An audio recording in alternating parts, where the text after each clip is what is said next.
வணக்கம், வெல்கம். இது சிம்பிளி சமையல். நான் உங்கள் ரேகா. எல்லோரும் நலமுடன் இருக்க இறைவனை வேண்டுகிறேன். இன்றைக்கி ப்ரெஷர் குக்கரில், அதாவது 1 பாட் ஒரு சூப்பரான ரெஸ்டாரண்ட் ஸ்டைல் ஃப்ளேவர்ஃபுல்லாக ஒரு வெஜிடபிள் குருமா தான் செய்ய போகிறோம்.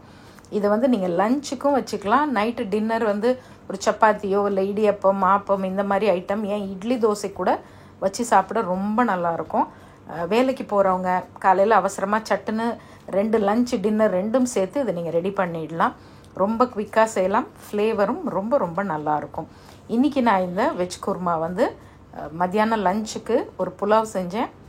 அந்த புலாவ் கூட வச்சு சாப்பிட்றதுக்கும் நைட்டு டின்னருக்கு சப்பாத்திக்கும் சேர்த்து செஞ்சுருக்கேன். இதே மாதிரி நீங்களும் ட்ரை பண்ணி பாருங்கள்.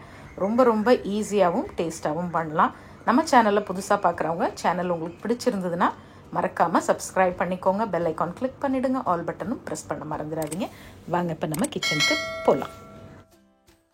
ஸோ ப்ரெஷர் குக்கரில் 2 டேபிள் ஸ்பூன் எண்ணெய் ஊற்றிருக்கேன். நான் வதக்கிறதுக்கெல்லாம், அதாவது தாளிப்பு எதுவுமே சேர்க்கல. ஏன்னா நம்மளுடைய செந்தூர் குருமா மசாலா வச்சு ரொம்ப ஈஸியாகவும் டேஸ்டியாகவும் செய்ய போகிறோம். சப்போஸ் குருமா மசாலா நீங்கள் வாங்கி ட்ரை பண்ணி பாருங்கள். அப்படி இல்லைன்னா ரெகுலராக அந்த மசாலா இல்லாமல் வைக்கிற குருமாவோட ரெசிப்பியும் நான் லிங்க்கில் டிஸ்கிரிப்ஷனில் கொடுக்குறேன். அதை பார்த்தும் செஞ்சுக்கலாம். சீக்கிரமாக செய்யணும்னு நினைக்கிறவங்க கண்டிப்பாக நம்மளுடைய செந்தூர் மசாலா குருமா மசாலா வாங்கி ட்ரை பண்ணுங்கள். இப்போ நான் ஒரு 2 வெங்காயம் கட் பண்ணி சேர்த்துருக்கேன். 2 பச்சை மிளகா, 1 தக்காளி. இது 3ஐயும் லைட்டாக அப்படி வதக்கிக்கிங்க.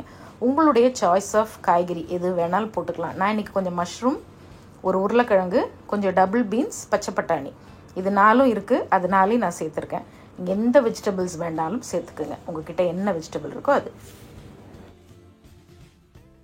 உங்கள் வீட்டு சமையல் அதிக சுவையாகவும் சீக்கிரமாகவும் செஞ்சு முடிக்க நீங்கள் எல்லோரும் என்னை ரொம்ப நாளாக கேட்டுட்டு இருந்த என்னுடைய ஸ்பெஷல் செந்தூர் மசாலாஸ் இப்போ உங்களுக்காக தயாராக இருக்குது. தேர்ந்தெடுக்கப்பட்ட முதல் தரமான பொருட்களை கொண்டு ட்ரெடிஷ்னல் கிரைண்டிங் ப்ராசஸில் எங்கள் வீட்டுக்கு நாங்கள் எப்படி அரைப்போமோ அதே மாதிரி உங்களுக்காகவும் நானும் என்னுடைய குழுவும் சேர்ந்து செஞ்சுருக்கோம்.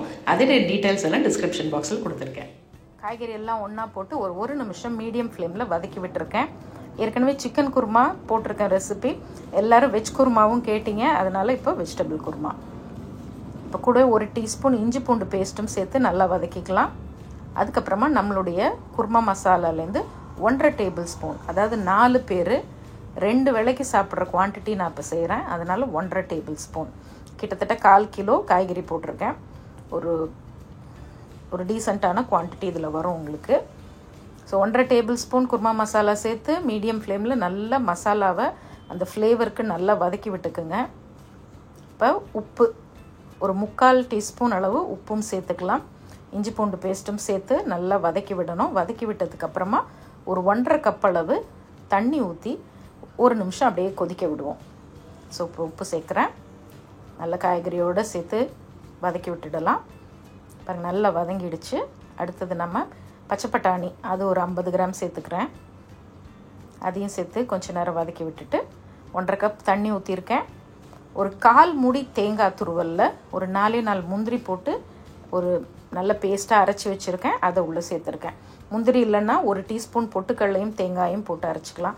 மற்றபடி நீங்கள் எந்த மசாலாவும் சேர்க்க வேண்டாம். நம்ம குருமா மசாலா போடும்போது, குருமா மசாலா இல்லாமல் செய்யணும்னா லிங்க் டிஸ்கிரிப்ஷன் பாக்ஸில் இருக்குது. வெஜ் குருமா அதுவும் கொடுக்குறேன். 2ம் பார்த்துட்டு உங்களுக்கு எது பிடிச்சிருக்கோ, எது செய்யறதுக்கு உங்களுக்கு ஈஸியாக இருக்கோ நீங்கள் அதை செஞ்சுக்கலாம். இப்போ எல்லாத்தையும் நல்லா மிக்ஸ் பண்ணி விட்டுட்டு ப்ரெஷர் குக்கர் மூடிட்டேன்.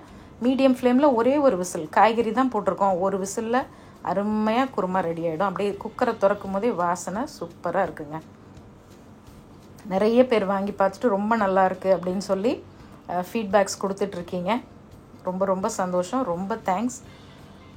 இப்போ அடுத்தடுத்து நிறைய இந்த மாதிரி குவிக்காகவும் நல்லாவும் செய்யக்கூடிய நிறைய மசாலாஸ் நம்மளுடைய செந்தூர் மசாலாஸ்லேருந்து வந்துகிட்டே இருக்குது. இப்போ ஃபுல் சிம்மரில் ஒரு 2 நிமிஷம் அப்படியே விட்டுட்டு பொடியாக நறுக்குன கொத்தமல்லி கொஞ்சம் கட் பண்ணி போட்டு ஜஸ்ட் ஒரே ஒரு கொதி விட்டு நல்லா மிக்ஸ் பண்ணி விட்டு, உங்களுக்கு எந்த திக்னஸ்க்கு, குருமா கொஞ்சம் திக்காக இருந்தால் தான் நல்லாயிருக்கும். ரொம்ப தண்ணியாக இருந்துச்சுன்னா குருமா டேஸ்ட் நல்லாயிருக்கு. அப்படி மீடியமான ஒரு திக்னஸில் வச்சுடுங்க. அவ்வளோதான், சூப்பரான குருமா ரெடி. இட்லி, தோசை, இட்லிக்கும் சாப்பிட்லாம், தோசை, சப்பாத்தி, பூரி, ஆப்பம், இடியாப்பம், ரைஸ், புலாவ், பிரியாணி எது கூட வச்சு சாப்பிட்டிங்கனாலும் அருமையாக இருக்கும். காலையில் குயிக்காக செய்யக்கூடிய ஒரு சூப்பரான குருமா ரெடி. இதே மாதிரி ட்ரை பண்ணி பாருங்கள். ரொம்ப டேஸ்ட்டாக இருக்கும். எப்படி இருந்ததுன்னு ஃபீட்பேக் சொல்லுங்கள். நம்மளுடைய செந்தூர் மசாலாஸ் வேணும்னா டிஸ்கிரிப்ஷன் பாக்ஸ்லேயும் லிங்க் கொடுத்துருக்கேன். வேணுங்கிறவங்க நீங்கள் ஆர்டர் ப்ளேஸ் பண்ணி வாங்கிக்கலாம்.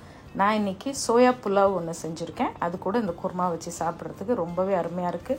உங்களுக்கு சோயா புலாவ் ஏற்கனவே ஆல்ரெடி போட்டிருக்கோம் நம்ம சேனலில். வேணும்னா அதோடைய லிங்க்கும் நான் டிஸ்கிரிப்ஷன் பாக்ஸில் வைக்கிறேன். இது ரெண்டும் ஒரு சூப்பர் காம்போவாக இருக்கும் லஞ்சுக்கு. ட்ரை பண்ணி பாருங்கள். ட்ரை பண்ணி பார்த்துட்டு எப்படி இருக்குன்னு மறக்காமல் சொல்லுங்கள். பிடிச்சிருந்ததுன்னா உங்கள் நண்பர்கள் கூட பகிர்ந்துக்கோங்க. நம்மளுடைய சேனலை ஃபேஸ்புக்லேயும் இன்ஸ்டாகிராம் பேஜ்லேயும் ஃபாலோ பண்ண மறந்துடாதீங்க. இன்னொரு ஃபேண்டாஸ்டிக் ரெசிபியில் பார்ப்போம். இது சிம்பிளி சமையல். நான் உங்கள் ரேகா. தேங்க்ஸ் ஃபார் வாட்சிங். Take care. பை.